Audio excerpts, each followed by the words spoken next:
And, Okay, I'm going to share my screen here. okay. And this is Clark Stone. He was previous president of San Diego County or Amateur Radio Association, and he lives down in the Piscinas area. In the wilds of Piscines, yeah. Yeah.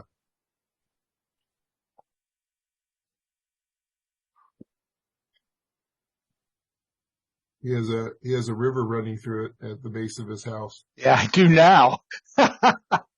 More than that. Okay, you should see the ham clock screen up there, and I'm actually I'm up in my office, but this is the Pi is connected to my LAN, and I'm actually can control this through my Chrome browser. So it has a built-in web interface that you can use to control it. So I'm not actually down at the radio and the system. I'm up in my office, and you can also control it by a virtual desktop VNC, which is actually built into the Pi operating system. And there's also even a phone apps for Android and iOS that you can use to control the ham clock once you get it set up. This is the main screen, and I think, like everyone, the first thing that impressed me when I saw this was the spider web and all the spots out there, and the world map. It looked like a poor man's geochron. And so I built one. I built a small one last winter, right before Christmas, and then I showed it to my wife, and she thought it was really neat. She said, "Oh, you ought to build a really big one."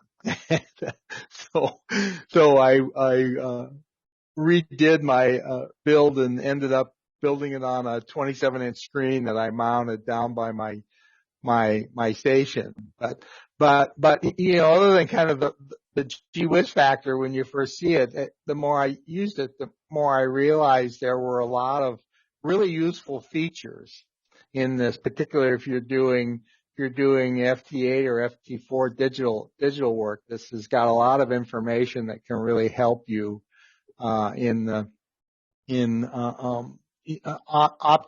optimizing your hardware setup, as well as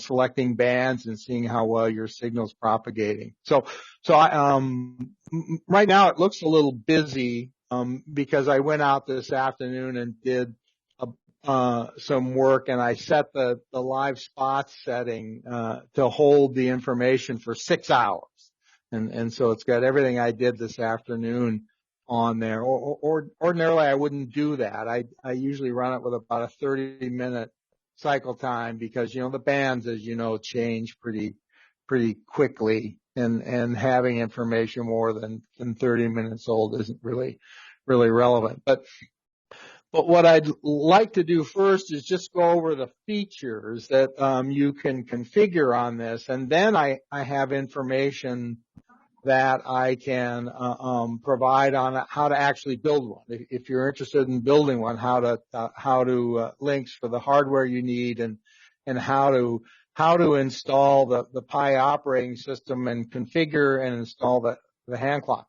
And as I said, it's not very intuitive. There's a lot of information out there, but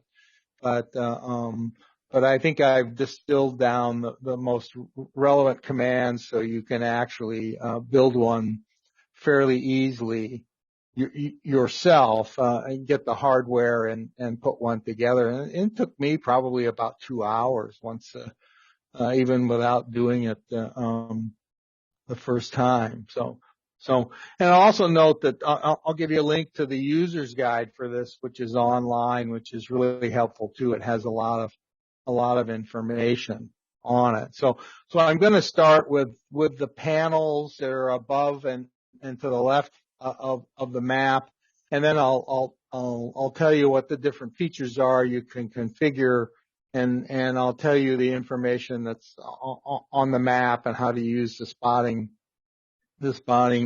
tools inside here, and which maps you can select, and then I have a Word document which I can share with you, or if you send me an email or throw your email in the chat, I can email it to you, and it goes step by step through what you have to do to build the hardware and Clark, yes.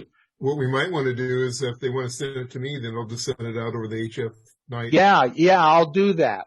Yeah, I'll just send send it you out to everybody. it's just 2 or 3 pages, and it's pretty, and the links are embedded in a Word document, so you just click on the links and you can look at it. That's great. So I'm going to start up here in the upper left-hand corner where my call sign is at, and before you can do anything on working on the screen, you have to first unlock it, and that's this little key, this little lock down here in the corner. So you unlock it, and this particular most of the information that's unique to you and some of the program can be done from these panels, but you can also do it. It has a series of startup screens when you start the program, and you can go through and put this information in also, and you'll have to do that the first time you fire up the program.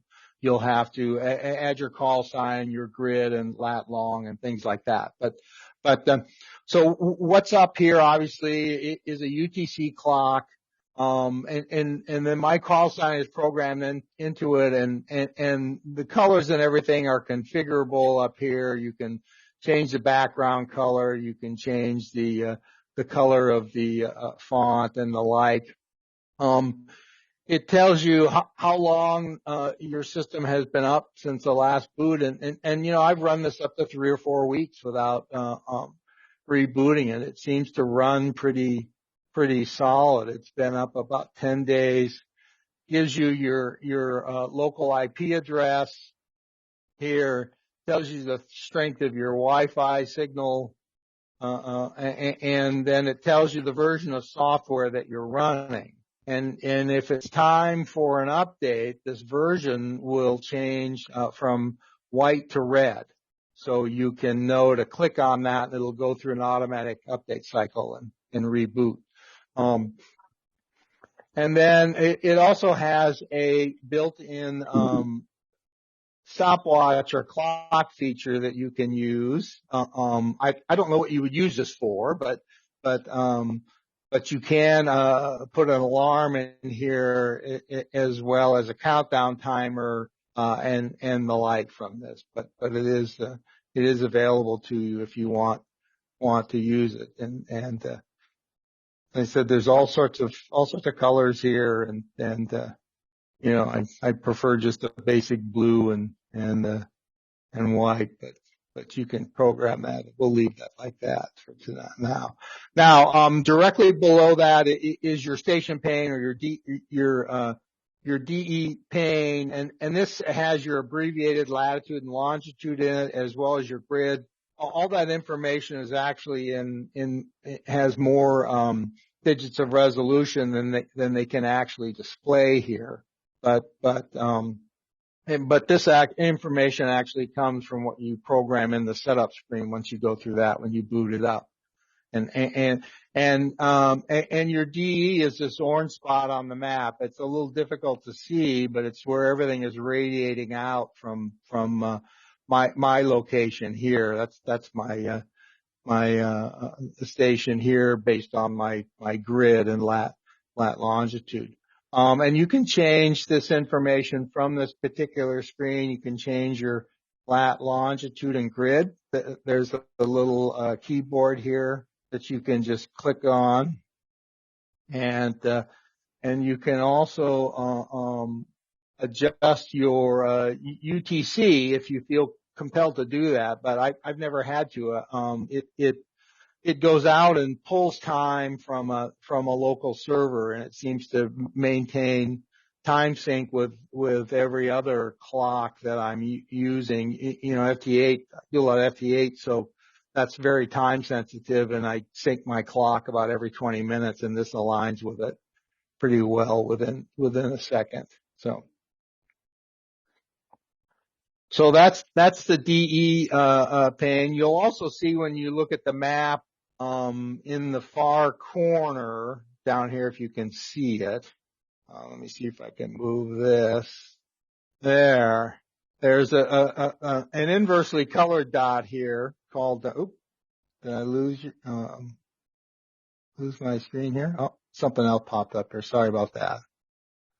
Do you have to change it for daylight savings time or anything, Clark? I don't know. I haven't. I don't know. I haven't seen that yet. So, are you seeing my screen? Am I still? We're seeing rainforest. All right. Well, I don't know why that's coming up, but let me see if I can get. I'm going to stop share and restart it.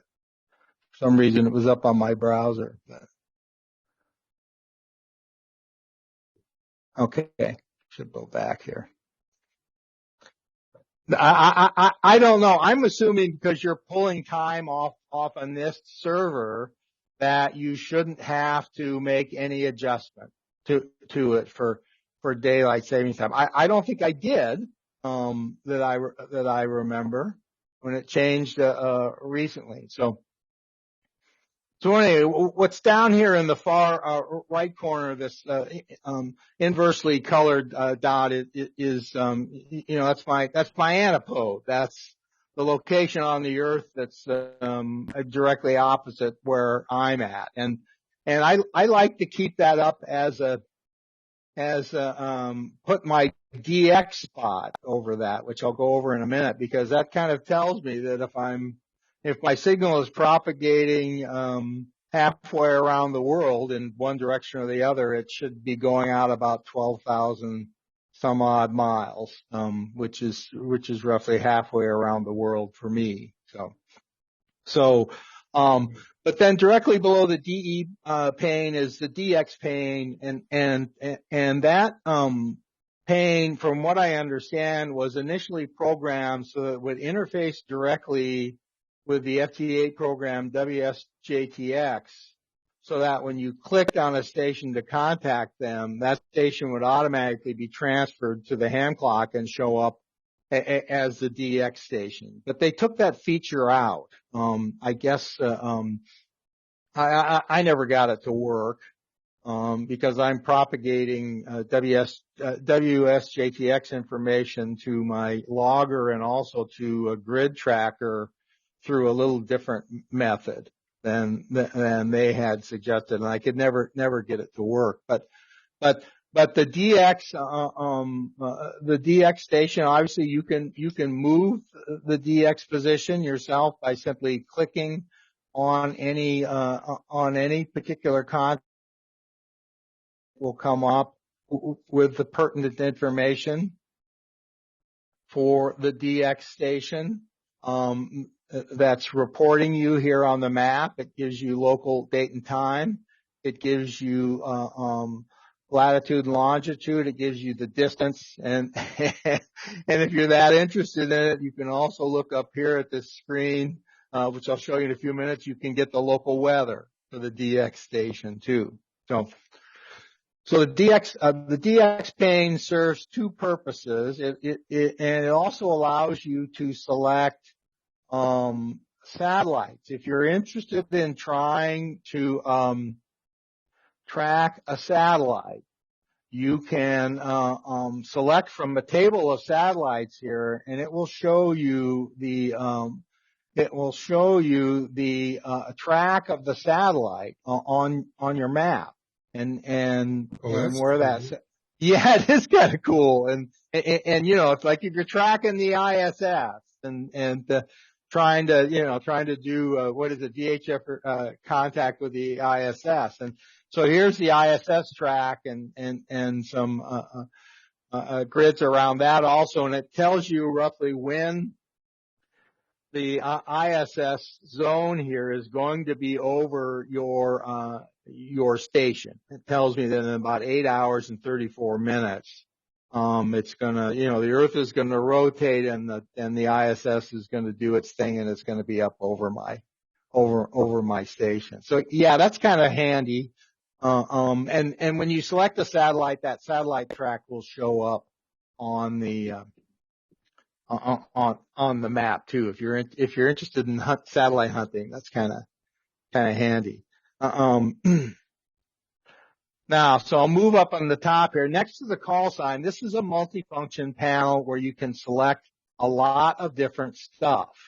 And there's about, oh gosh, I don't know how many different functions you can select here. Let me see if I, there.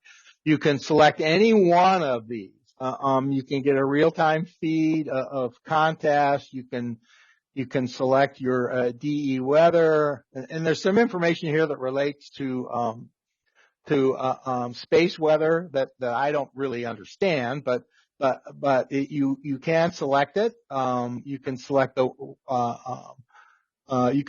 weather, DX weather, as I said. You can select phases of the moon. You can get the on the air feed from ARRL, planetary K, STO, solar flux, and solar wind, which what I found does correlate pretty well with noise on the bands, space weather, vocap, and X-ray. And once you select these or one or more of these, then this panel will just cycle through it. I think about every 30 seconds.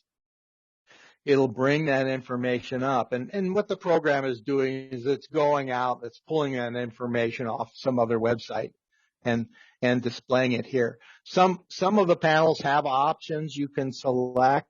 And when that panel is active, on this display panel is active with that particular information, you can click on it and you can configure it. So, but you'll see this as we watch it, it'll just cycle through those selections that I've made there. And then DX cluster, I think you know that DX cluster is just a bunch of linked computers that are pulling information with respect to stations that they've heard and aggregating them and making them available.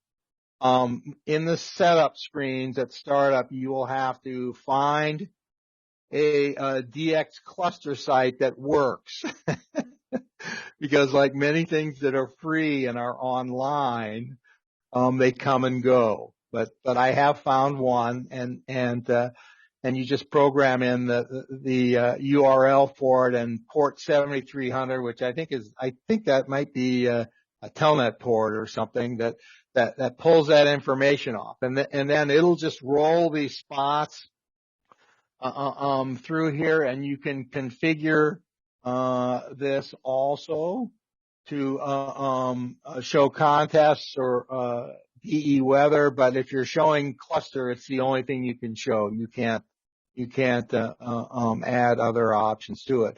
And then you can tell the cluster pane to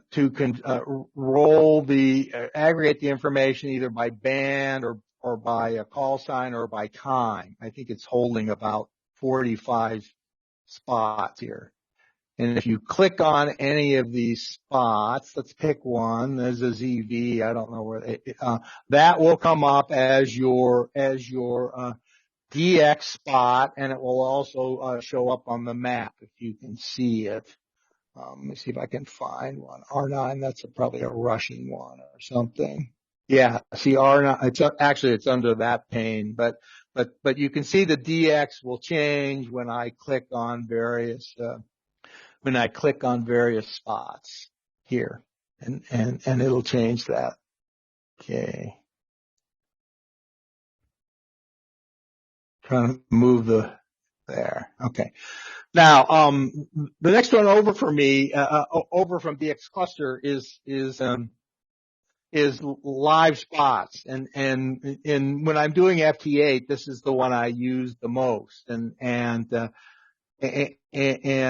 this particular, live spot, it can run any number of spotting, reports. Again, it's the same as if you can select contests or DE weather or live spots, but live spots, of course, is your only option if you're running it real time. And then there's a lot of configurations. I'll show you here in a minute. But basically what's happening here is is when people running WSJTX, the FT8 and FT4 software are hearing my signal, they're reporting that to the PSK reporter, who in turn, then the ham clock is feeding that information out, or is picking that information out and putting it on my map. And there's a different color for each particular band. Here you can see all the way from 160 up to 2 meters. I'm not 2 meter capable, but I did just throw some 6 meter CQs out today, and somebody heard me because I got 4 spots. But each of these colors represents a particular band. And then if you follow the signals, you'll notice, like right here in the corner, there's a colored spot, which is the same color as the band line, and it's got a plus on it. And that's the most distant signal that's reporting you. For example, this particular spot, VK5ARG reported me 325 minutes ago at a -10 signal in FT8 and the distance is about 8,116 miles on the 15 meter band. And that shows the mileage of the distance? Yes. Yes, it does. Oh, the little pop-up. Yeah, look at the little. See, when I move when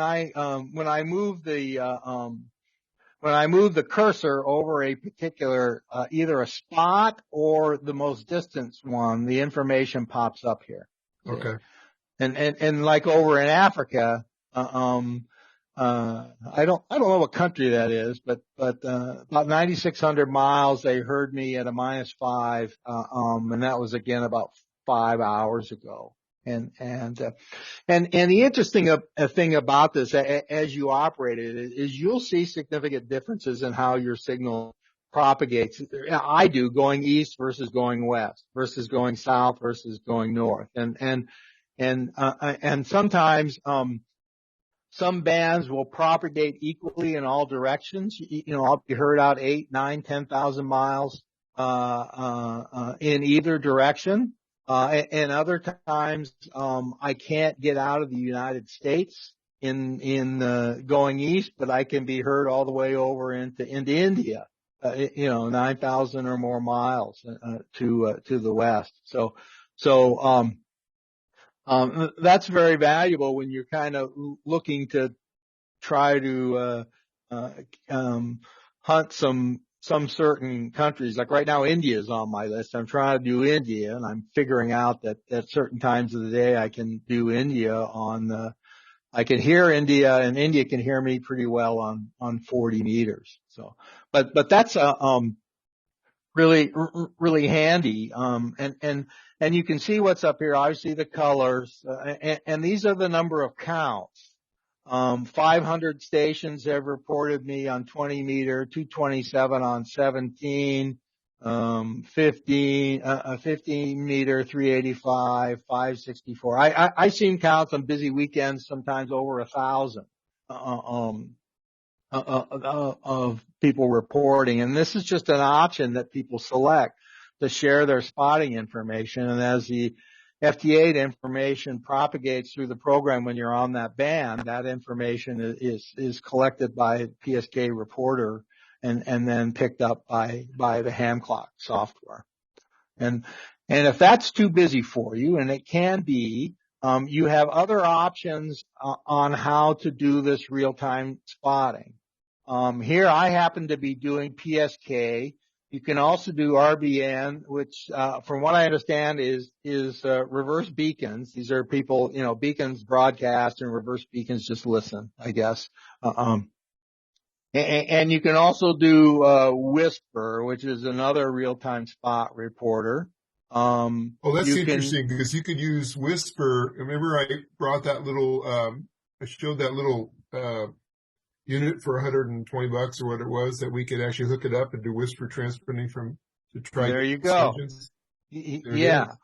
Yeah. And you can select your spot by you or by other people. You can select it to show either the call sign of the person reporting you or the grid. You can either show the maximum distance or the count. I like to show count because that makes me feel important, I guess, but because a lot of people hear me. But if you select maximum distance, then you'll see how much the screen clears up. And then all you see are the stations that are the furthest away that are hearing you on each particular band. You don't see all of the stations that are reporting you, and then the colored bars change from number of spots to maximum distance. Like this afternoon, I was 12 meter, I was heard out about 9,500 miles, 10 meter, 7,500 miles, 6 meter, about 200 miles. That's probably my longest distance 6 meter contact, been about 200 miles. And so you can clean that map up quite a bit by choosing max distance instead of number of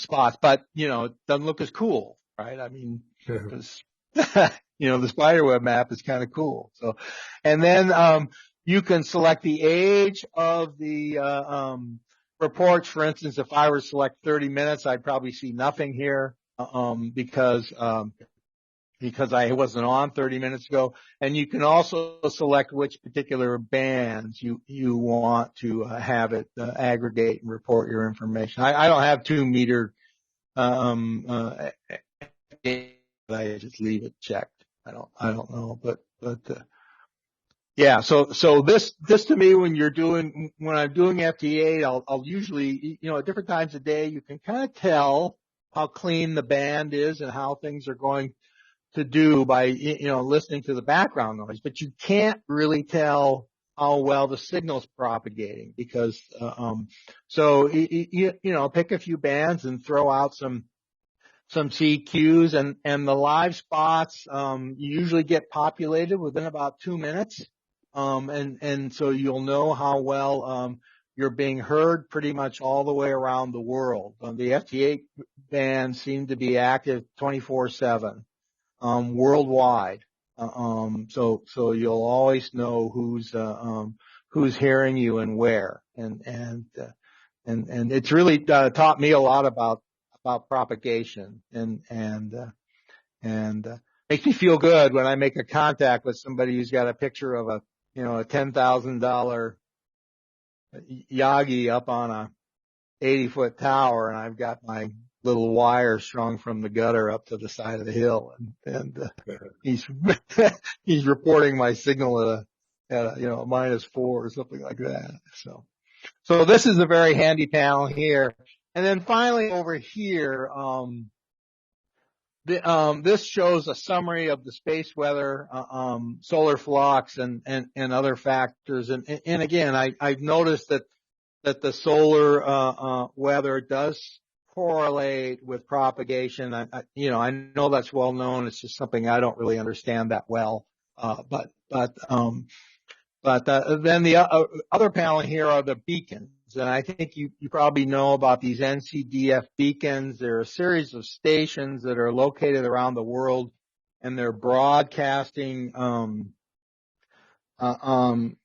CW transmissions at varying power levels on varying bands, and the beacons are the triangles. For instance, the color tells me that this particular beacon right now is broadcasting on the 10 meter band.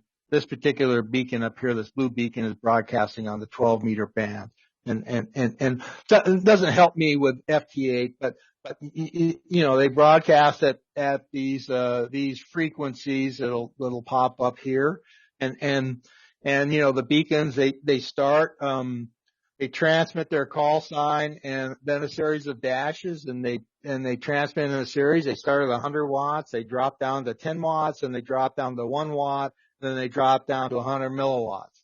Then they cycle to the next higher frequency, and they just cycle through that. So you could, if you're good with listening, to CW and discriminating CW signals, you could also tell a lot about your propagation on those bands and frequencies by listening to these different beacons that are out there. Okay. That's it, as a summary, kind of everything that's here, and there's a lot of it. Are there any questions before we move on to sort of what you have to do if you want to build one? So every day, you just, when you're operating or down in your office, you actually have a monitor where this is just away from your mobile computer. You're just playing this, huh?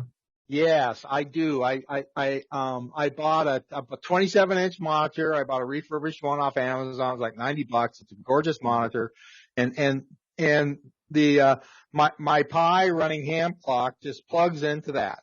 And then as and I've got it on an articulating arm, I can move around and I'm in the garage, Jack. I couldn't get space in the house. That wasn't allowed, But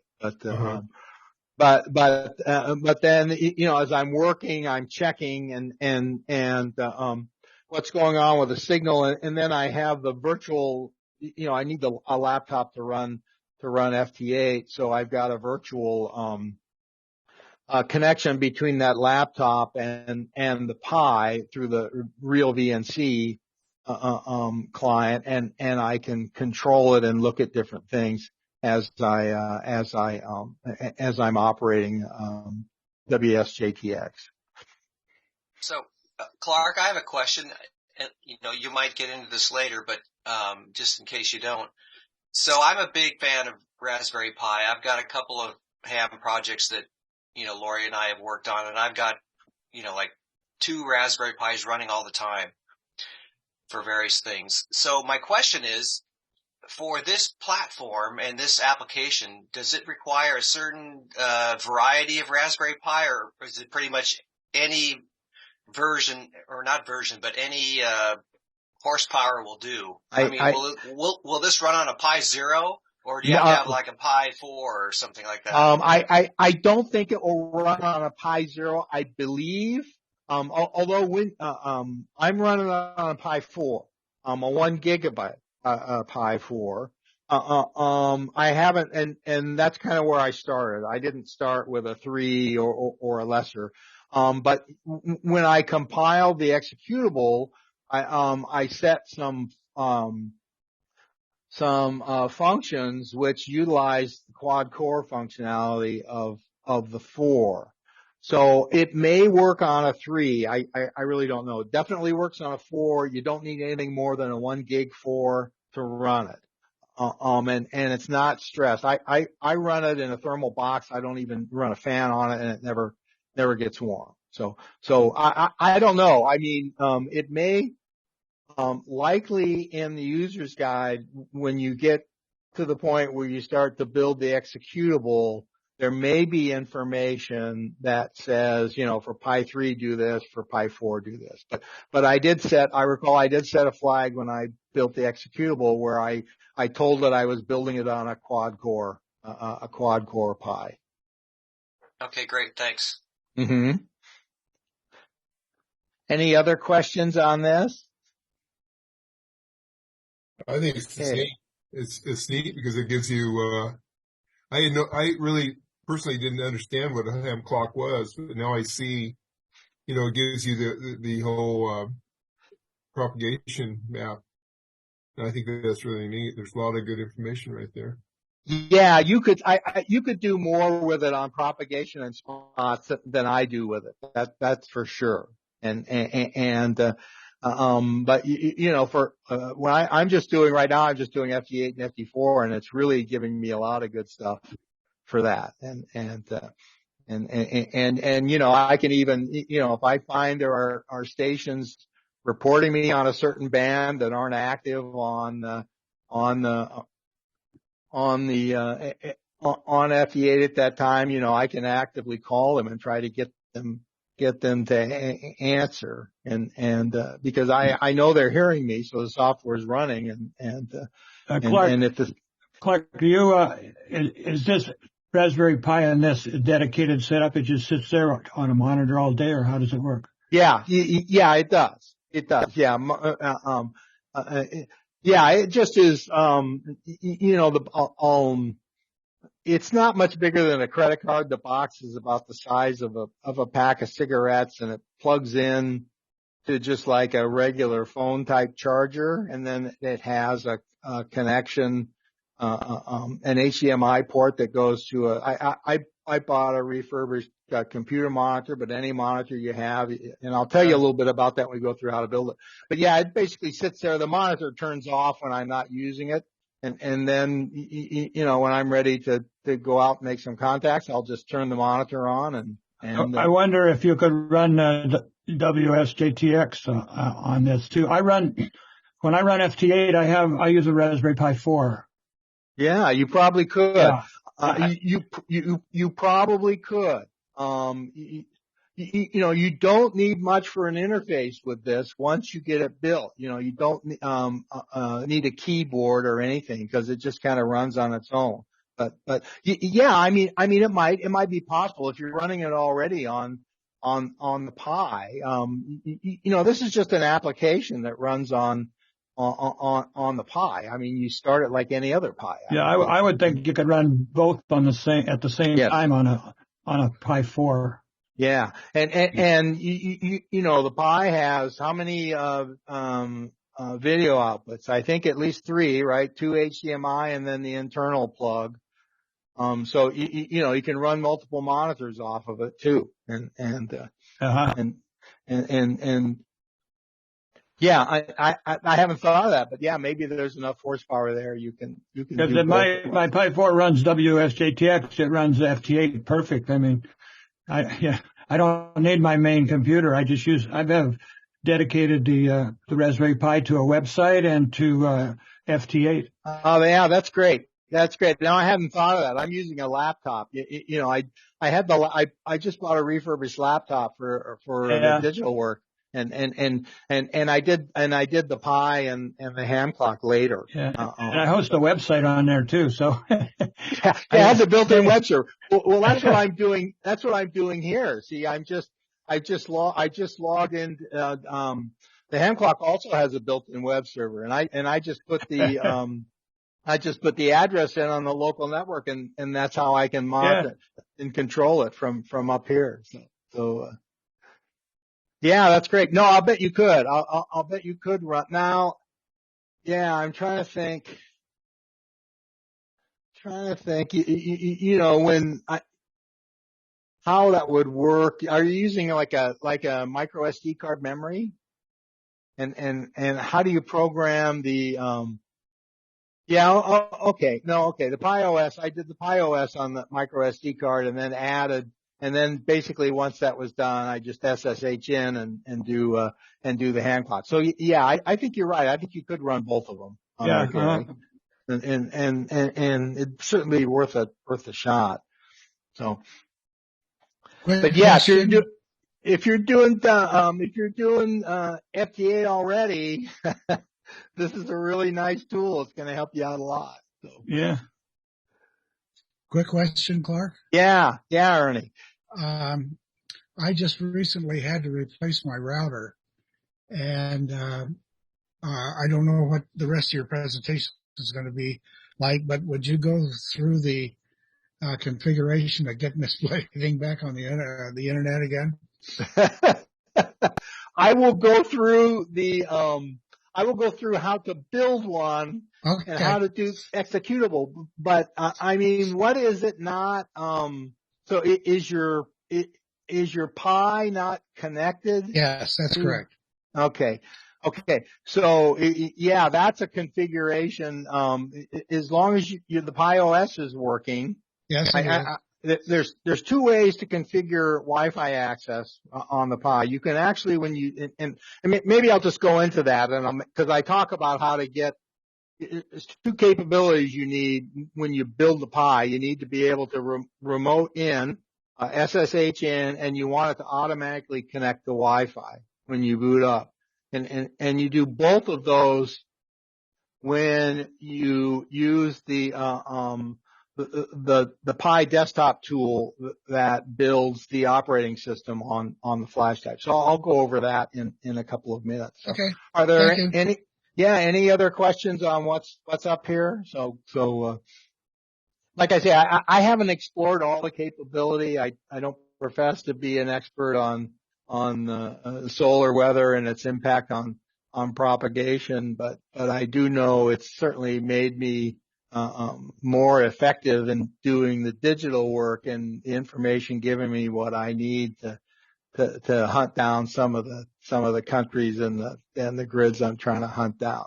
All right. So one quick question before you move yeah. on, Clark. So I'm assuming that the source code behind all this is open source, meaning, not that Lori would ever help me with anything, but if I wanted her to like tweak the dashboard a little bit, is the open source, is the code open source where you can, you get all the files to configure the way you want, or? That's a good question. I haven't looked into that. But I can tell you, I do not hear of people, writing variations of ham clock, right? There's not multiple variations out there. It's freeware. The guy that does it does a lot of other stuff, but I haven't really looked to see, the company is, the website is a place called Clear Sky Institute, and I'll go over that in a moment. But I haven't looked as to whether it's open source and you could access it and modify it or not.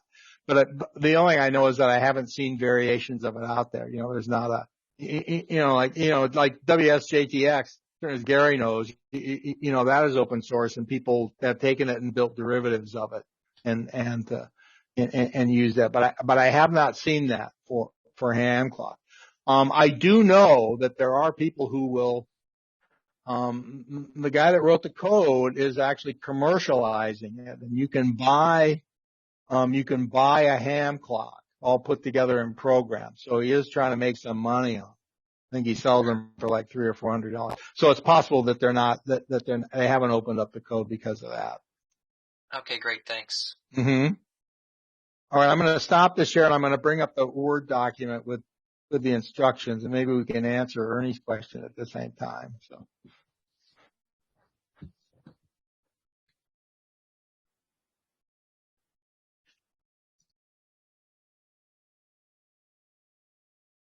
I put together a little document in just how to build a ham clock, and it just includes links and the like on hardware. And you don't have to buy this hardware, but you can, it'll give you what you need to know.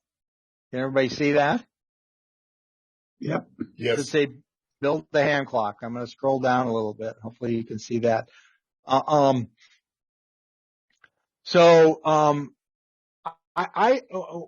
I started, I watched a really good video on YouTube, and I put a link of it in this document by a guy who calls himself on YouTube channel as Temporarily Offline Ham Radio, and he goes through step by step how to build a ham clock and how to program it, how to access it remotely, and the like. His build is a little bit different. His build is with an 8-inch 800 by 600 screen in a self-contained console that holds a screen, a touch screen, and and the Pi and everything else.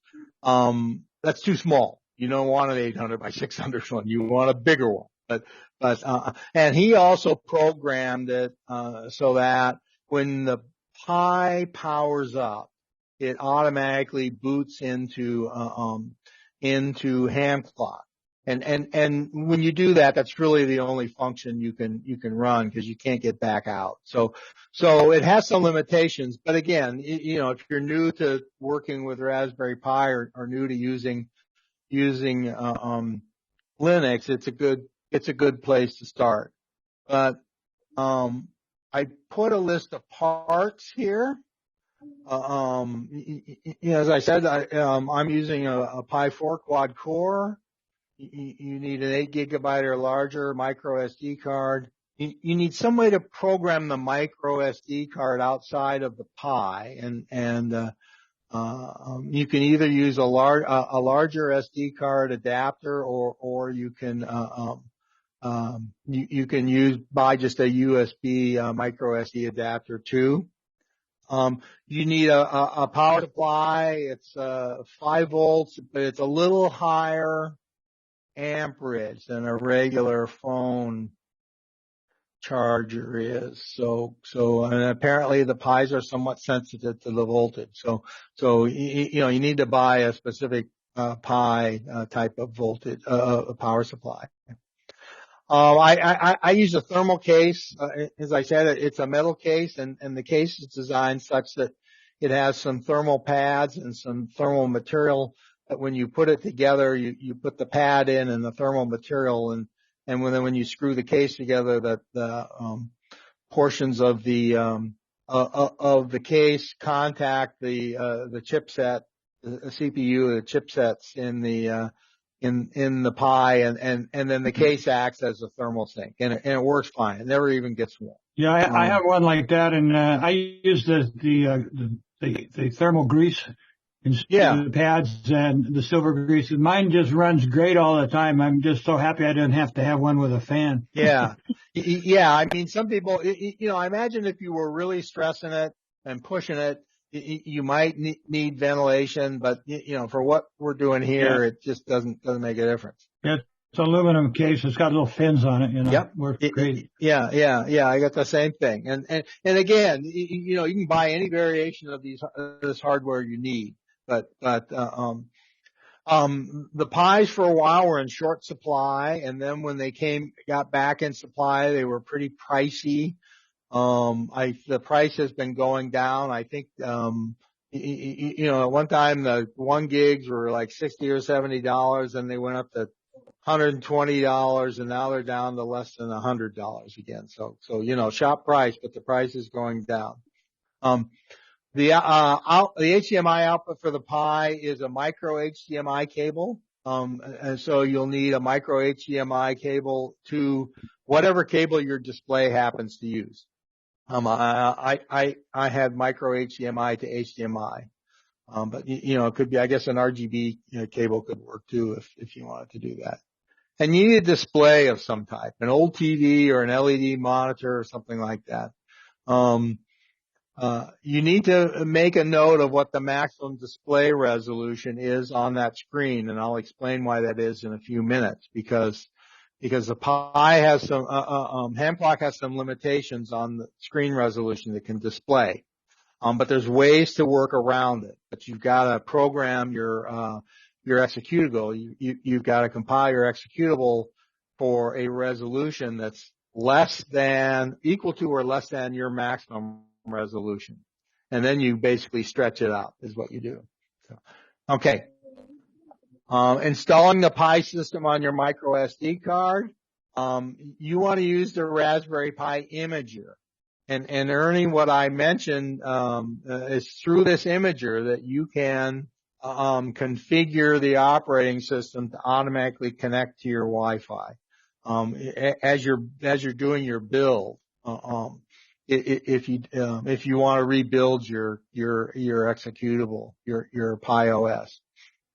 But there's basic instructions on how to use the Pi imager here, and you'll do this from another PC, a laptop or something. But you need 2 capabilities, when you build your executable, your operating system, not your executables for the HamClock.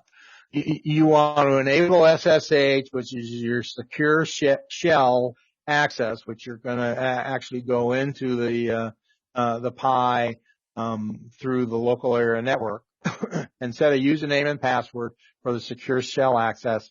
And then you can configure your wireless local area network, the SSID and password. You can do that. Is that the only place that you can do that, or you can change it in the operating system too. Okay. Right? If you can access your operating system, there's configurations on the Pi OS. You can change this too.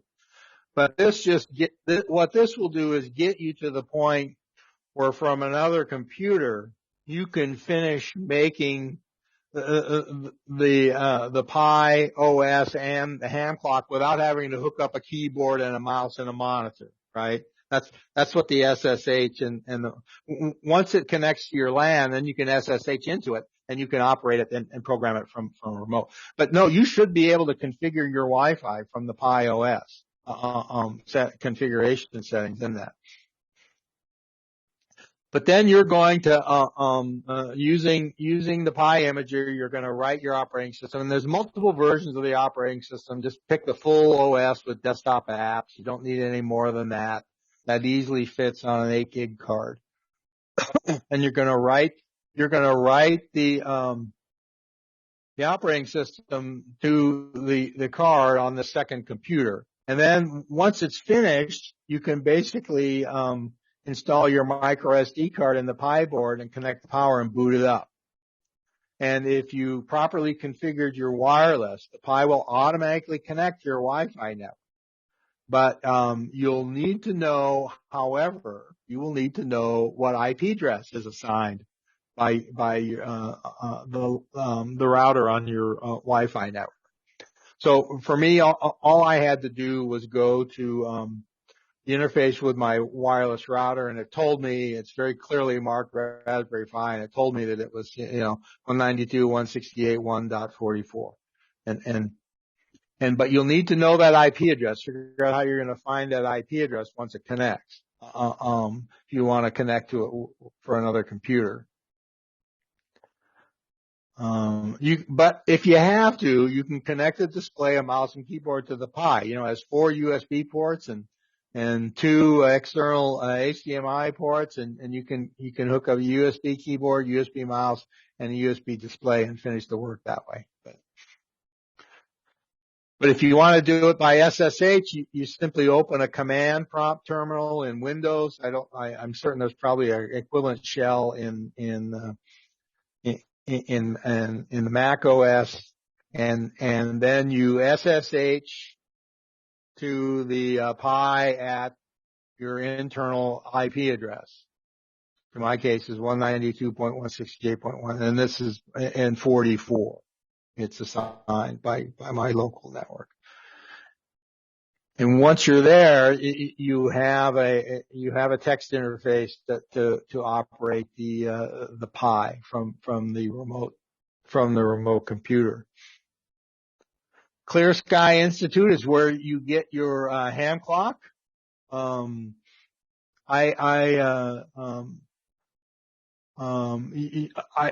got the TGZ file. I don't know why. I guess there's also a zip file, but you basically identify the URL for the TGZ file in the latest version of ham clock, and then you use the command wget and paste that URL, and it will pull that TGZ file and copy it to your Pi. That'll be done by the Pi.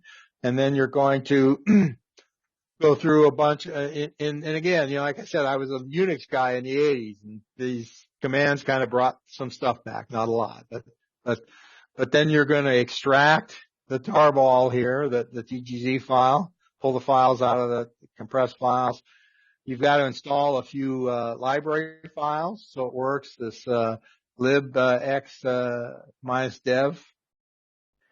and then once that's done, you're going to change the directory to the ham clock directory, which will be created once you extract the tar file, and then you're going to make your executable.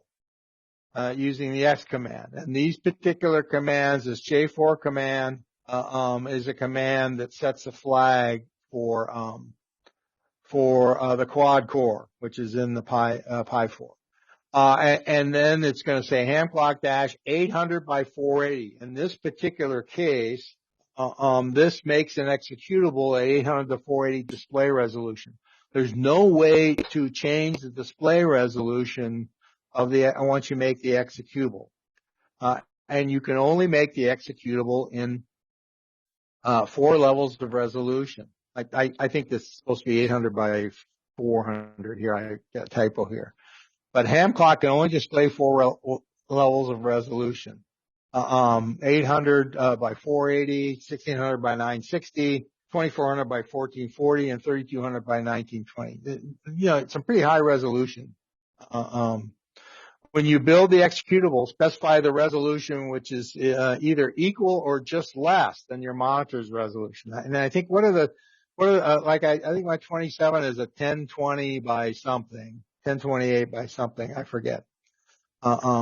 If your monitor's resolution is greater than your hand clock executable, there's a command you can later use, the SSH, and it's this xrandr command to expand the hand clock monitor to fit hand clock display to fit your monitor size. If you don't elect to expand it, it'll be smaller than your monitor. But that's why knowing your screen resolution is important. And then when you make your executable, just make it, if you happen to have a resolution that's equal to one of these hand clock 4 levels, that's fine. If not, just pick the one that's slightly smaller, but one resolution down, and build it on that, and then you'll stretch it out with xrandr later on. Now, I like to use, when I'm running on my laptop at my station, I like to use real VNC, to view and control my, my Pi and my hand clock. And real VNC is just another one of those virtual desktop applications. It's native to the Pi OS. So, all you need to do is install the viewer, on your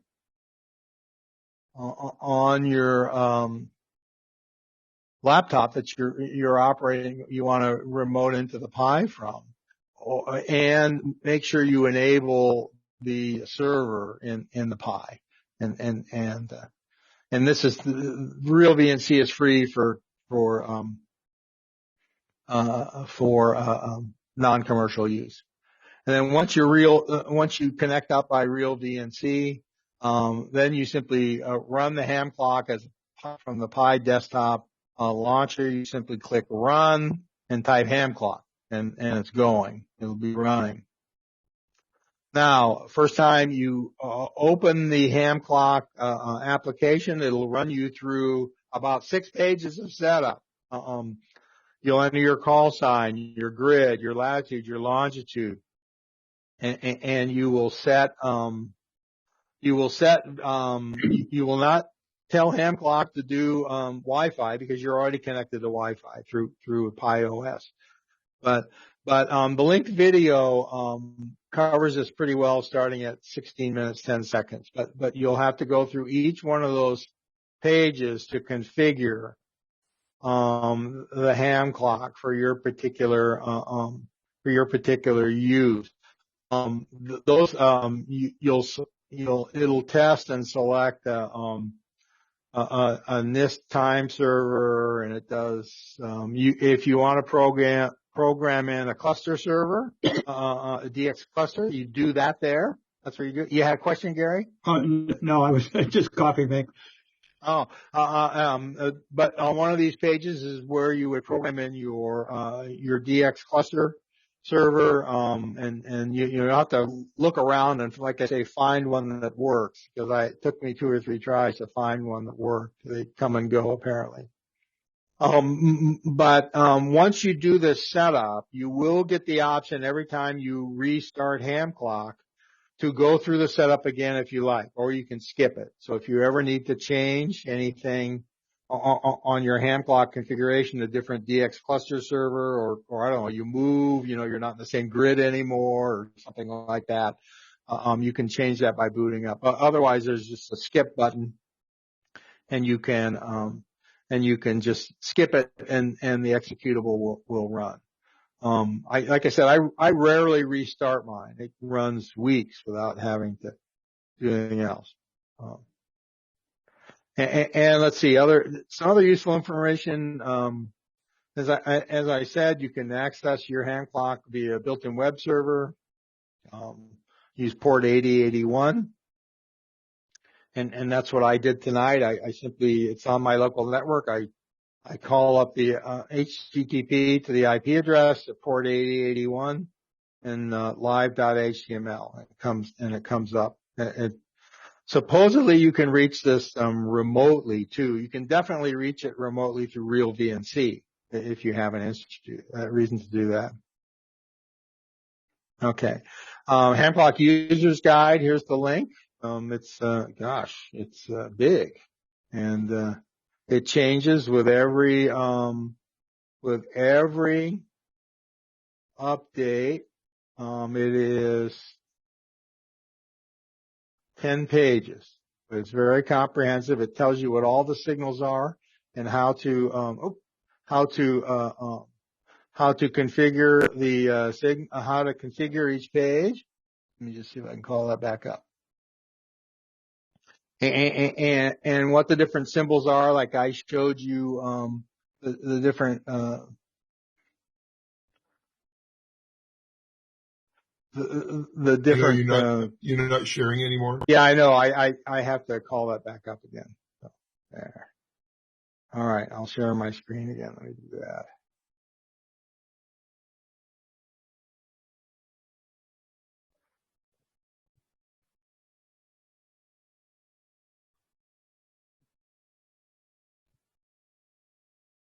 Okay. Should be back up.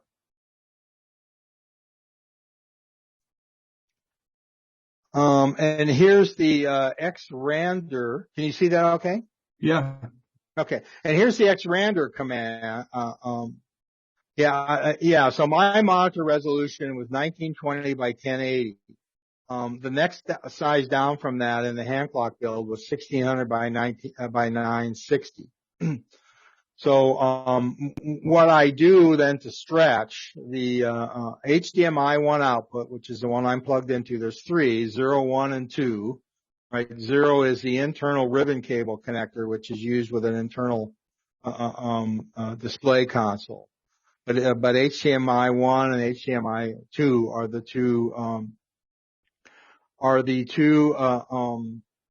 external, micro, HDMI ports. But you simply SSHN to the Pi operating system, and you give it this xrandr command. And what you're doing is you're taking the output from HDMI 1, you're scaling it from 1600 by 960 to basically the display maximum, and that's what this command does. And it'll stretch the screen to fill your screen when you have to build a little bit smaller than what your maximum screen resolution is. Here's real VNC. As I mentioned, there's iPhone and Android apps where you can access your HamClock from your phone. It works just like it does on real VNC otherwise, and it's kind of nice to have. I haven't tried to connect to it remotely. Usually these remote desktop things will get past your router. But I haven't tried other than just being in the same I've operated a VNC from remote location on my Pi 4. It does fine. Yeah. If you're trying to operate FT8, it's tricky because you got too many delays. Yeah. But to just get in and work on your Pi or something, I've done it from far away from, over the internet. It works. VNC is amazing. Yeah. It's free. I mean, that's the nice thing about it. I would kind of recommend though, I was a beginner, didn't know anything about Linux when I started this. The easiest thing to do is to just download the Pi operating system on the SD card and stick it in the side of the Pi. It boots up. It's got Wi-Fi. Yep. VNC's there and everything. And then once you get your VNC working, you can disconnect your monitor. Yeah, VNC. Yeah. And the terminal in the Pi operating system works so smoothly and so nice. Yeah. You don't have to do this SSH stuff, Yeah. Well, I did SSH just to get by having to hook anything up. Yeah. But yeah, you're right. And HamClock is an app that's, as Gary mentioned, is running on the Pi OS. So you've got a fully functional, single board computer operating under that you can pretty much do anything with also. And then I've been told that there is a way to run the ham clock on a Windows system, using Ubuntu. And there's just a link here if you want to try that. But some people do, they do create, I guess it's a, sort of a virtual Linux environment, and then they run ham clock under that. So you could, if I have my laptop and I'm running Windows on it, it's possible I could have the ham clock running, or I have my laptop, and it's possible I could run my ham clock directly on that laptop. But like I said, once you do the big screen thing, you're not going to go back because you're going to like it. And in fact, my wife liked it so much, she said I could, if I wanted to, I could figure out some way to hang it in the dining room. And I said, no, I'm not going to do that. I said, I'm not going to do that. But okay, that's it. Any questions on the build? And this is the document I'll circulate, and it'll certainly get you started. But you have any questions? It sounds like we've got some Pi experts here too. So Gary and Ernie, and I can certainly help. Like I said, my experience with Pi is pretty limited. This is my first Pi project, but I can certainly help to my extent if there's any questions. So don't be afraid of reaching out. Okay. Well, I think that's really appreciated. I think everybody was really interested, and a lot of good questions and things. So does anybody else have any questions for Clark? Clark, this was wonderful. Jesus, it was good. Thank you. Well, thanks. And like I say, I mean, I think I've only scratched the surface on the features on this program, and I hope as if you use it, that you let us know some of the other features that might be helpful. My work with it right now is limited just to FT8 and FT4, but I could see where for CW and SSB work, HF work, you can get some good information off of that for that too. Yeah, really nice, Clark. I learned a lot, and I didn't even know that application was out there, but it's just nice to have I'm not a huge FT8 guy. I'm more of a sideband, but just to have all that information on one screen is really nice. Yeah, and I suspect, and even if you don't do a lot of FT8, just throwing out some CQs on a few bands before you start to do CW or SSB work might be useful for you too, because I have to believe, the bands probably propagate from the digital space to the SSB space pretty well too. So you might get some good information out of that too. And yeah, absolutely. But you always get hundreds of reports. I mean, there are at any given time there must be I don't know several thousand hams worldwide operating FT8 with WSJTX and reporting spots. And do you want to do you feel comfortable putting your cell number into into the chat? And then if anybody wants to call you, maybe put your email there. I'll do that. And then that way they can get that information if they have some more questions. So now we have, we know has interest or has some experience with ham clocks, and I think that's a neat thing. Is anybody else running a Raspberry Pi 400? I guess not. I guess I'm the only one. I've never ran a Raspberry Pi, so I'm a greenie. What's a 400? Oh, the Raspberry. 400 cc's? That's a keyboard Pi. It's a Pi 4 built into a keyboard. Okay. Yeah. Really? Wow. They've been very hard to get, because of the Pi shortage. So I was just noticing on Amazon, there's actually one for sale now. It wasn't too long ago you couldn't buy them. Yeah, I've had this one for a couple of years, so I got it before the shortage raised its ugly head. And the only thing I have it look to is a 9-inch monitor, and Clark, that's not big enough. I No, got to it get a isn't. bigger monitor. You know what I had? Maybe go bigger. I had a touchscreen monitor on mine. They had one of those little 7 inches or 8 inches or something like that. It was terrible. Everything was too small. I got it hooked up to a big monitor now. That's Yeah. I mean, the official. it sounded like a good idea. You know, you almost like a laptop. You got this little Raspberry Pi, you carry it around. It's got a touch screen on it and everything, but it's not very good. It's too small. It's one of the ones that I use. That's Yeah, the Dave, that's the way to do it. Sure. yeah. Yeah. And this one actually just has a 3B in it. They're very simple to put together, but that gives you, it's an 800 by 600. That's the official, Yeah. Raspberry Pi Foundation display and case. Yeah, I tried to use it on FT8 and, it was too hard tapping on the screen. Yeah. I don't think I'd try that. Well, now I've got to try running my FT8 program on the Pis, see if that works too. It works good. It works really good. The good trick for those is to get one of those, like a Logitech, wireless keyboard and mouse. Mm-hmm. You know, they have the little USB dongle and just plug that into your Pi. Yeah. That's what I have on mine. I have a USB dongle and a keyboard dongle in the Raspberry Pi. And for the FT8, I have a little sound dongle that's, it costs like $8 and that runs over to the microphone input on my TS430. Uh-huh. So I don't have any kind of FT8, hardware at all. It just goes right straight out of my little sound dongle. That's cool. I haven't tried that. Yeah, because it goes right into the microphone port.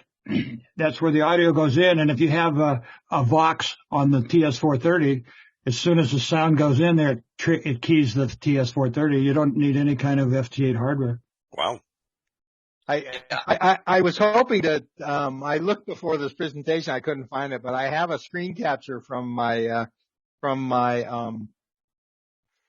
ham clock where I captured reports from the German research station in McMurdo Sound, Antarctica. And boy, let me tell you, I am calling. And finally I looked up online and they said, oh, the station isn't manned. We might, we let it run. It might report you, but you're not going to get any response. If I was for 15 minutes, I was really trying to raise them, but couldn't get anything. There are some good starter kits for Raspberry Pi that you can buy on Amazon. By the way, if you're new and you want to get into it, I like this company a lot. They're called KK6UGA. Yeah, that's a really good one. Yeah, CANA capital KIT. And in fact, I just bought another Raspberry Pi 4 for another project, and it's $169, but it includes the 4 gigabyte version of the Pi 4, which is probably the sweet spot, I think. I think you're right. Yeah, there's not much price difference between the 1 and the 4. Right. But it also comes with the power supply and a case. And as I said, I just bought another one. This is the case that it comes with, just a simple little plastic, fantastic. Yeah, the power supplies are really nice, because like Clark said earlier, the Raspberry Pis are sensitive to current draw, and the KK6UGA power supplies, depending on which one you buy, they go in range of, various, current draws. Right. But I bought a third party power supply with a switch on it, which really made it nice. Yeah. These have the switch on them as well. They also have the mini, HDMI to normal size HDMI adapter and a USB dongle that you can plug into your Windows computer to do the imaging of the little SD card. Yeah. So it's a very complete kit with some instructions. So it's a good place to start if you're into that. Yeah, my link, the power supply I link to is a KK6UGA power supply, and everybody says, you just gotta, don't go cheap on the power supply, but they're not expensive even. That's cool. Yeah. Oh, but speaking of that, I got like I said, a third-party power supply. It worked really great. Had a nice switch on it and a little red light and everything. And then I had trash all over my FT8 waterfall. Really? So you had some noise, on the power supply, obviously. Mm-hmm. And I put a FT61 ferrite in the wire, wrapped it in the toroid, Mm-hmm. and eliminated it. Mm-hmm. So if you have a power supply problem, get a ferrite toroid and wrap the cable on it. By the way, with the Pi 4s, they're the first ones that come with USB 4. Yeah. Excuse me, USB 3. Those are the two blue Mm-hmm. colored ones right here. And the Pi has its own Wi-Fi built into it. If you notice that you're having trouble with connectivity, where it drops your Wi-Fi connection or whatnot, unless you need USB 3 for something, try plugging into USB 2. USB 3, and I can tell you from a commercial RF engineer experience that I'm working on right now, USB 3 is very noisy and places carriers all over the 2.4 gigahertz band, all over the Wi-Fi band. So if you do use USB 3 with a Pi or with anything else and you have Wi-Fi nearby, make sure you're using well-shielded cables that make good connections. Mm-hmm. So just a word to the wise. Mm-hmm. Yeah. It should be no problem though, Dave, if you don't have anything plugged into the USB 3. Is that right? It's only when it's active? Right. The interface is not active then. Yeah. Or if you just plug a USB 2 capable device into a USB 3 port, it'll run a USB 2. So yeah, if it's USB source to sync that they sing. There are some ways around that, in the commercial environment. We're actually working on a device right now, for next year that will run at USB 2.5, which basically means we're taking the USB 3 interface and clocking it at half the speed in order to get rid of all this hash in the 2.4 gig band. But that's not going to be made available commercially. It's not something where you can just plug in and run. It's for an internal interface. But others have discovered that USB 3 is a horribly noisy thing that can kill your Wi-Fi. I'll be happy if they just finally standardize on the other end of the cable. Tired of it. Yeah. USB not so universal in my opinion. Yep. Hey, if I could just give you a little something else. We've all talked about ground planes for our antennas and things. And a lot of us use the Wolf River coils as a portable antenna. But we end up with a 30-foot long ground plane wire, 3 of them, right? Or you cut them down into clusters, so you have 3 10-foot ones, and then you put those clusters on, so you still have wires out. If you're out with youth or anything, it's a good place to trip. Well, I just put into the chat there. If you go to YouTube, KB9BBR, he's a guy from Wisconsin. He's always doing videos and doing portable operations. He actually bought some metal screen door material, and he laid the screen door material, a couple rocks on the corners, took a alligator clip with a wire and clipped it on there, and he was just reporting it does wonderfully. He was talking over the eastern side. Really? He had a 1.2 or how big a piece did he use, Jack? Well, it looks like a standard screen door, like 2 by 4 feet or something, or yeah. So I have let's see. Let me just do this really quick. Open it up. I just saw that on YouTube. I haven't watched it yet though. I ordered today, he said, hey, go look on my thing here.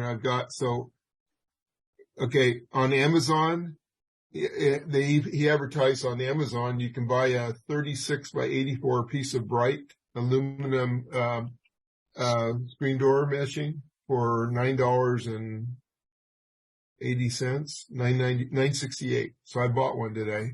and I'm going to try it. But so I don't know. It didn't look like he cut it down. He just used the 36 by 84 piece, laid it out, put some rocks on the corner, set his antenna in the center, took a little jumper with the alligator clip, clipped it the side of the mesh, clipped it onto the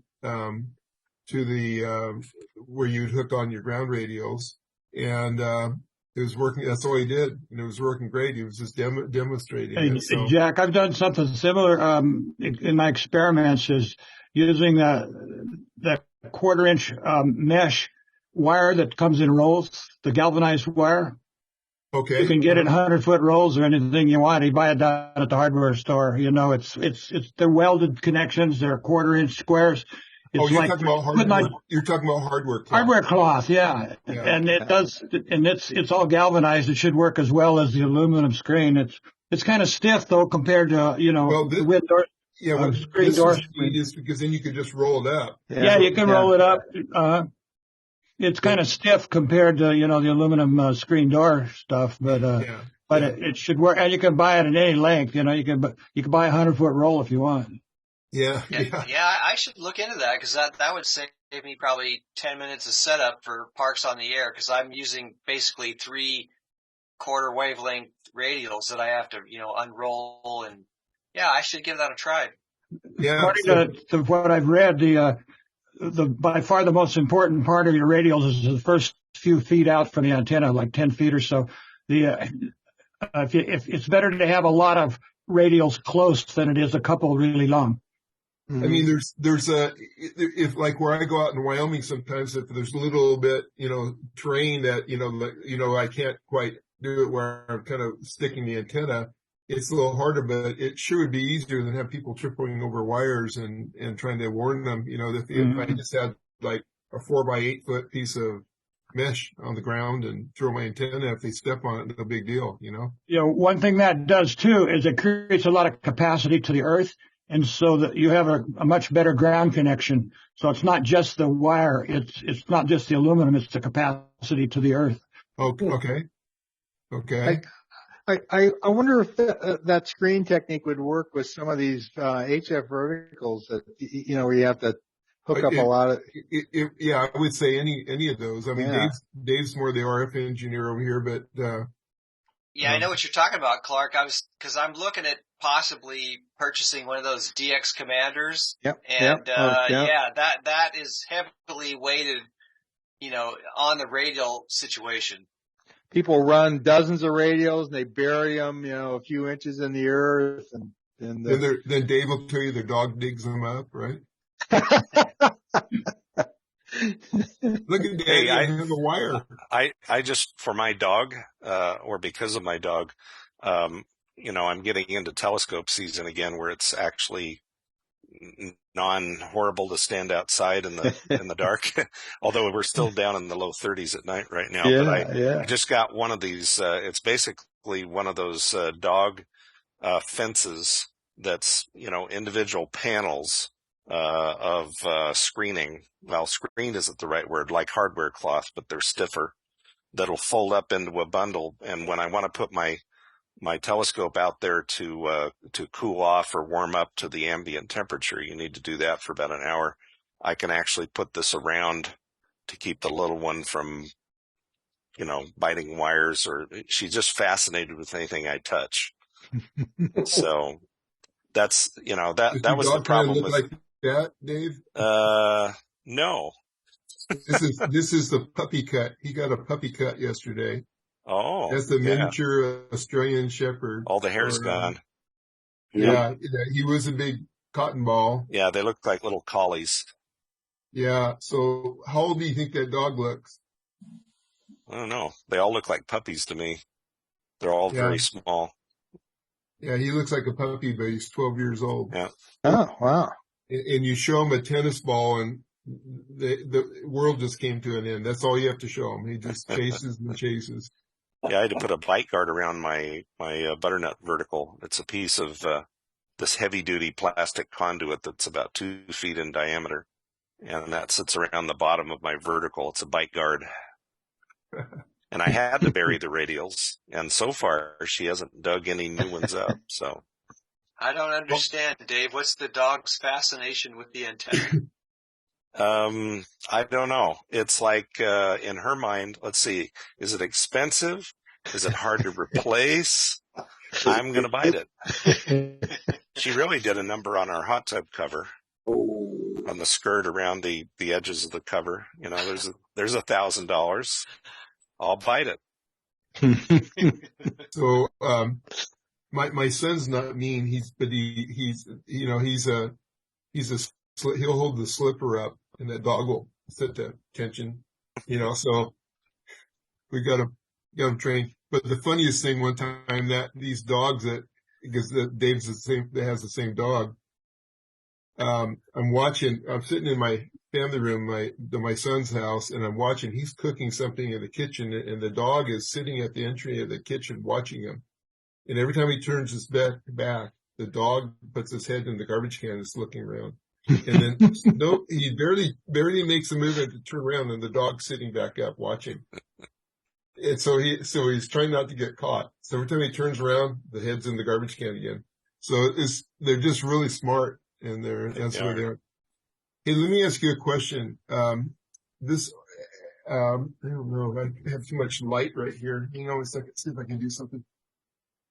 By the way, I put a link to that Amazon Canna kit in the chat also. Oh yes, I see that. Anybody's interested in that. Perfect. I have a couple of those now. This is a QST article last month, microphones and ham radio. Yep. And so it talks about different microphones to use and why you might want to use them to get better broadcasting, like a single sideband things. I reached out to the gentleman, his name is Lindy Williams, KK6UGA. He was a commercial radio guy. Sounds like a character, but he wrote this article. Look really good. I'm reaching out to him to see if he'd be interested in presenting at HamFun Night. Would that be something that would be interesting to you guys? Sure. Would be to me, because I'm always, curious about, how my audio sounds. I worked with a couple of hams, in the Midwest, which is kind of where my range is right now, and I had them kind of help me tweak it. So yeah, that would be something I would be interested in. So I'm always trying to get new talk, and I've kind of focused a little bit last 2 years on getting some of the vendors to talk to us, that sell things that, they can share with us, and maybe we get a little discount code for you guys. If this guy doesn't want to share with us or isn't comfortable doing that, maybe I was thinking about calling Heil and see if they have, see if they have one salesman that wants to give a presentation or something about some of their products and their headphones and things. I've seen information that Heil's published on ham radio settings to optimize audio microphones. So I think they'd definitely be interested. Okay. I know they've published stuff that I've seen that applies to my FT450. Yeah, they have a whole amateur radio division. So I was just trying to think of another angle for us. I saw this article, and if you guys, how many of you ever look at a QST magazine? Very many? Okay.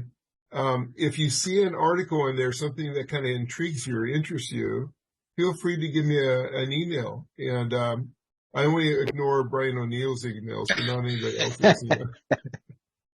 No, but Brian or anybody, if you have a thought, I just do this, and then I went to into the back of the article and I reached out. If you guys feel comfortable reaching out to them and saying, hey, we have this cool group. I'm just looking for, new ideas to bring in some new speakers. This today is, to me, the perfect part of HamFun Night.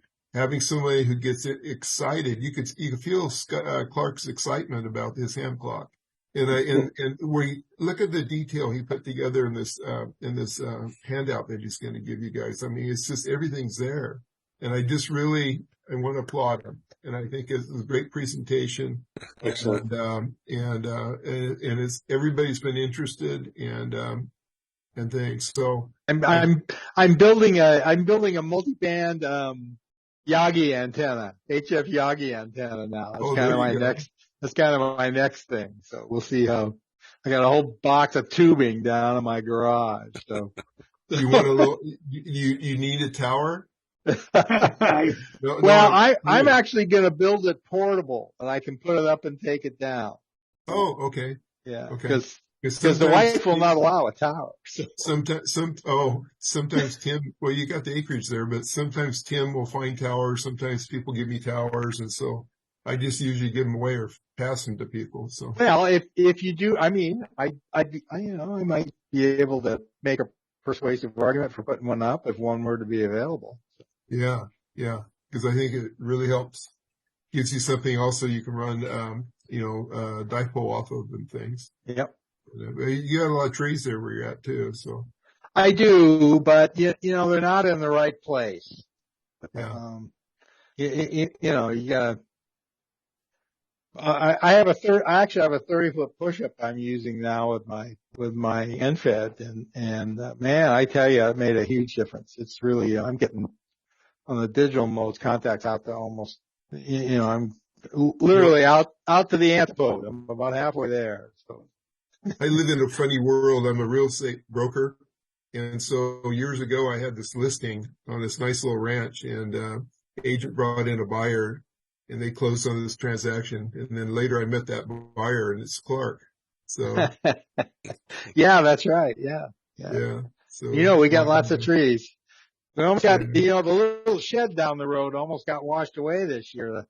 The Los Muertos Creek left its banks and decided it was going to go down the road, and worst it was bad, pretty bad. But we'll get the county out; they'll fix it. Yeah, do a little trenching or something around there. Yeah.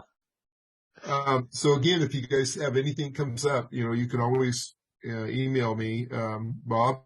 I'm at, maybe you haven't sent me an email before, I don't think, but no, you have. We sent back. Yeah. My jack@jackkirk.com. It's pretty easy email. And, I do want to say if you're interested in something, send it over. Go ahead, Bob. I'm sorry.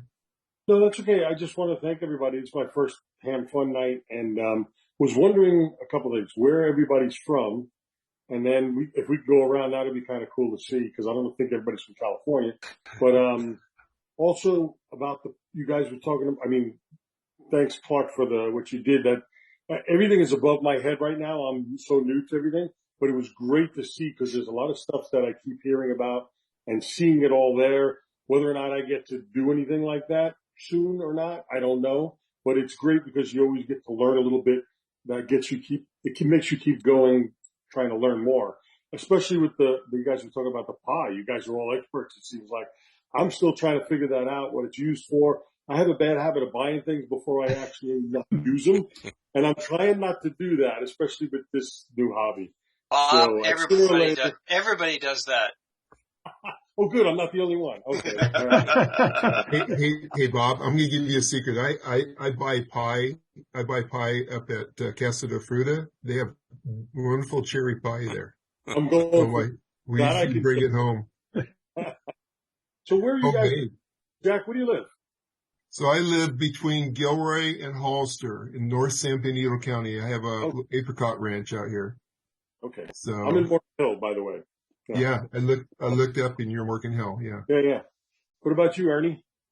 My wife and I are retired.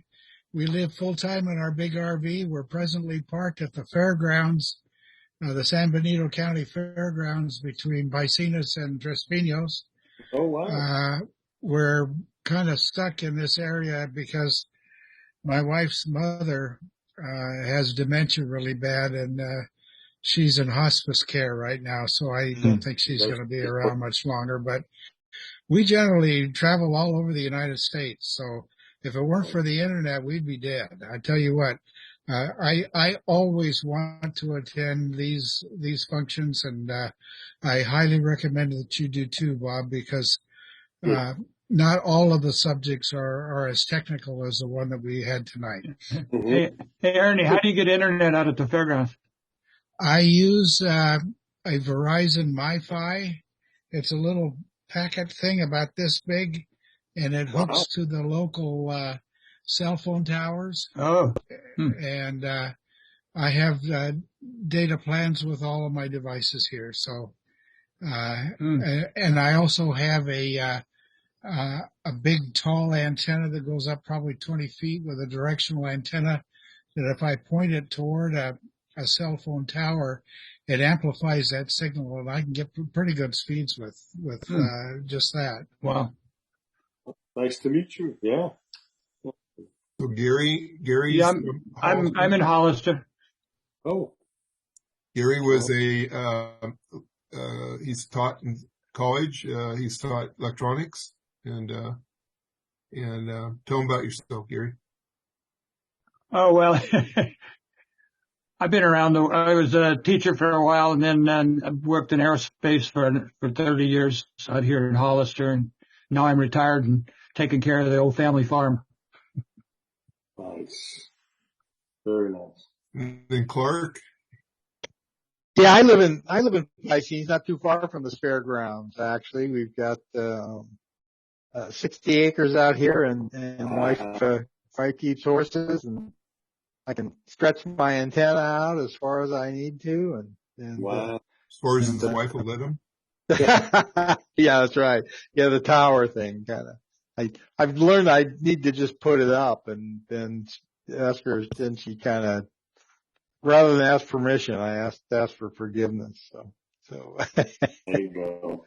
And then we got Lori and Brian. Yeah. Hi, Lori.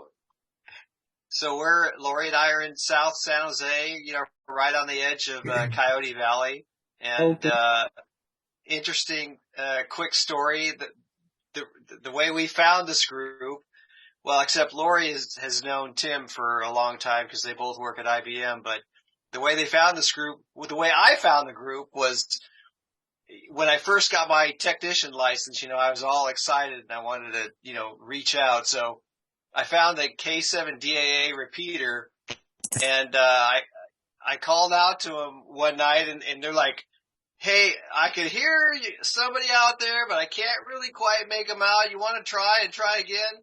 Long story short, I held my HT up as high as I could get it, and we finally figured out who was who, and that's how I got started with the group. Oh, good. He had a Bofang BF high power, I think it was. Yeah, the full 8 watts or whatever they advertised. And then we got him I remember driving out to one of the side roads, and I was talking to you through the repeater one morning, just try to get you functioning. And now he's doing parks on the air, and he's doing all kinds of stuff. So he's really enjoyed it. What about you, Lori? Oh, there we go. I got off mute.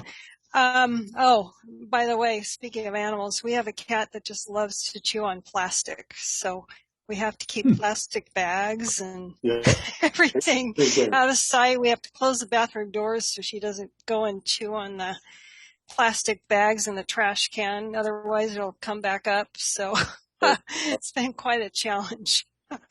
Wow. So I sympathize with Dave. That's good. So, and you're a software engineer? Yep, software engineer at IBM. Yeah, so I do a lot of, and I work with a lot of the guys in our organization are administrators for servers, so they build up servers that the product groups in IBM uses, and Tim's one of them, one of the customers in his organization, and I do a lot of reports and background automation, stuff like that. Various, So you over at the Silicon Valley Lab? Yeah. I used to work for IBM. I actually am from New York, and IBM moved me out here. Oh. I worked at Cottle Road, and then okay. When Hitachi bought out, I was actually working at Silicon Valley Lab, so I stayed at IBM. Oh, wow. Yeah, so I left in 2006. I asked for to get out, and now I didn't share that with you. I'm a contractor locally. I opened up Pavers by Design. So I do paver stones if anybody needs that. Oh, wow. Oh, yeah. Yeah. So it's a great business. I probably was born to be a contractor to helping people. I just never found what I love. and now I did. So, well, you know, that's more rewarding than sitting there writing code because you can see instant results and people are happy with code. It's like your manager says, okay, on to the next project, you know. You don't have to be there for almost 20 years. I don't have anything to point to say I did that. Yeah. I just, a lot of people learned a lot of good skills. Right. But now I have something I can take a picture of and feel good about it. Yeah, you're right. Yeah, exactly. Well, good. Nice to meet you. Yeah, nice to meet you. So we have, see Tim, are you there? Or we see his face, but we don't hear him. I think he's taping this, I think, because he's been running the Sea Otter Classic. Yeah. And it started yesterday, and it's just going to be going crazy. I'm actually volunteered first timer for Saturday, so I'll be there Saturday. That'd be great. Yeah, so he's probably taping it just to watch later. Yeah, I've done my tour a number of years on, not doing it right now, but, now Dave, lives in, Utah, and he's coming here. He's our DX, contact tonight. Yep. And, but Dave's been, anyway, I really enjoy a product I got from Dave. It's the Roku Stream Bar Pro. I wiped out all my big, large speakers, and I've got these little speakers in the corner, in the back of and in the front, and I got my subwoofer, my stream bar, and it went together so great. And it's just like the sound system is fantastic. So anyway, that's Dave, one of Dave's creations. Is this the Dave that does the Henry Cole? He does the net on the K6UGA in Morgan Hill on Wednesday nights. This is the Dave. This is the day. Hi, Dave. Hi. Yeah, I don't know if you recognize me, but yeah, I'm impressed that you're all the way in Utah. That's why I asked, because I knew some of you sounded like you weren't local, but I've never seen your face. I just know your voice. Sound like I'm not local. How does that work? He's not crazy. Got a Utah accent? It's nice to put a face to it. Yeah. By the way, I used to live just around the corner from you on Calle Buena Vista. I remember you said you were in Morgan Hill. And I was like 2 blocks behind you there and east. I was right on the corner of Calle Tierra or Calle Viento and Buena Vista. Yeah. Nice. It's a good area. Moved out of there in 2018. So I'm permanently here now, and I'm a remote worker for Roku. So I do all the Roku TVs and the Wi-Fi part for them and Bluetooth and whatnot. Wow. Very cool. And we also put up a repeater or 2 there. Jack and I and several others. It's embedded up on the side of the mountain there, below Henry Park. Yeah. Has solar panels and it runs 24/7 without any external power. Yeah, ever since I think the last thing I had to change was this Anderson power pole that kind of melted. And once they changed that, I haven't had that back there for a little while, so it's been running pretty well. Yeah. So a good place to learn though is if you'll come on to the net, especially the first Wednesday at 9:00 on K6UGA. Dave does, Ask Dave type night, and you can ask him questions about amateur radio, and he'll answer for you. Or somebody will. I got a lot to learn, and you guys seem like the bunch to try to. So if you ever need help with anything, get a hold of me, and I would love to try to see. A little busy with business right now that the rain stopped and finally can get to work. But we're out there. I joined the Garlic Valley, amateur club down there. So they have their net nights and they have different things. And so, it's good. I'd like to meet more people locally here in Morgan Hill. Speaking of these HamFun nights, Bob, are you aware of the recorded ones that Tim has put up on the website there for the No, I didn't know. Well, you should go look at those. So they're on, let's see. All of a sudden I can't think of them. It's sbcara.org. And if you go to their resource page, you'll see all the recordings from our previous sites. Okay. I'll bring it up for everybody. I'll be talking to Tim, so I'll definitely be able to get all that information. Yeah. He's a real nice guy. He's part of the group too down there in Gilroy. He's part of everything. Yeah, Tim does a good job. So if you go in here to, yeah, I'll share my screen. Let me bring it up.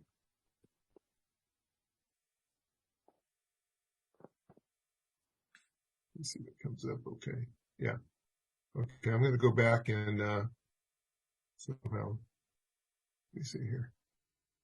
Let me share my screen and we'll take a look at it here. You guys see it? Yep. Okay. So I think under resources, it has, HamFun archive. See right here? Resources. Oh, yeah. HamFun archive. And then you're going to see, the different, like this is the QSL card presentation. We had Henry radio amplifiers came on, and here's one, some guy named Dave Andrus did What's Inside My TV. We had Kevin, Zanjani from, Bieno Power, and we still have a 10% off coupon there if anybody needs that code. And then, September, we had a variety of topics with show and tell. We showed power boxes and some of the things that we do. Here's, August of 2022, Dave Andrus, solving portable station issues. It was hard work getting me to put that, red thing over my face too. Yeah. Wait, go back up to that power box that you had there, because I'm actually looking at building one right now. So there's a video on that? Yeah, there's video on Go Boxes. Oh, great. I got to go look at it. Yeah, this, you really, there's Tim. There's me. Oh, So you'll go through and, get started. I want to thank everybody for attending. That's cool. Yeah, so you can go through and, take a look at those. And, this is your portable power. Bieno batteries, a great source. They're very stable batteries. I bought the 40 amp one, and I'm afraid to start doing it until I figure out what I really need and want to put in it. But I'm looking at all those videos first, so that's good. Okay. Yeah. So anyway, let me stop the share. So that gives you an idea. And, but a lot of resources here. And, Dave taught me to work on repeaters. So I have, I maintain the 2 K6UGA repeaters, and I have 3 other ones. So, I have 2 repeaters, one up on Call Mountain over there in Piscinus, and I log that or I connect that to one up in Bollinger Road and, Lawrence Expressway. And then we have coverage from Fremont to King City and, Bakersfield. And so it has a pretty good footprint to it. It's a K7DA or W6K or K Call Mountain. And then there's an AI6RW repeater up in San Jose. So I usually keep those linked in that. So there's some wide coverage. So that's one of the things I do now. Dave moved, so now I have to do it. I call, and then Dave works all night, so I call him about 1 o'clock in the morning, and he teaches. If I get stumped on something, and then he'll teach me, because he goes to bed about 4:30 in the morning, right, Dave? Yeah, something like that. Yeah, Mountain time. Yeah. Brian, are you still there? Yeah, I'm here. Did you say I'm sorry, go ahead. Did you say you also work for IBM? No, I work for an RF and microwave company in Morgan Hill, and Ritsu. Oh, okay. Very cool. Yeah, so I work with a couple of guys that are, local to Jack's group. So, Wes Whiteley, who's also a member of, the SB Kara group, and, a couple others. So yeah, everybody is, at least in the South County, everybody kind of knows each other through one way or another. Very cool. I'm writing down some of your guys' call signs and names so that when I see you again, I kind of know I don't have to ask. Dave is K7DAA. Yes, Gary, which I don't have yours memorized, Gary. W6RAG, Romeo Alpha Golf. Very cool. And then, you have Clark, and then mine's W6KRK. I notice I don't have it on the screen right now.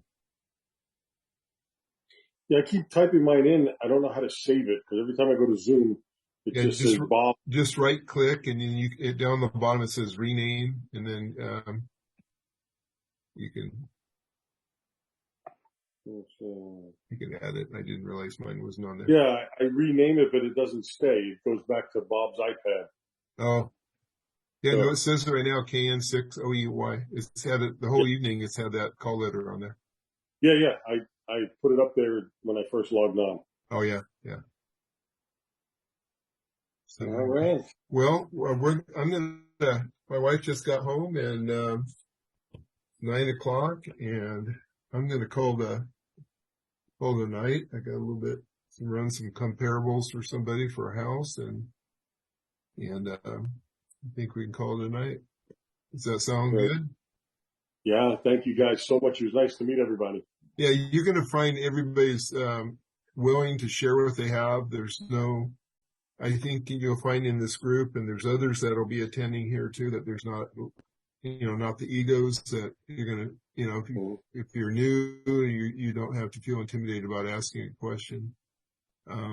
Dave's super knowledgeable, but he's always been a very gentle teacher, and we appreciate him.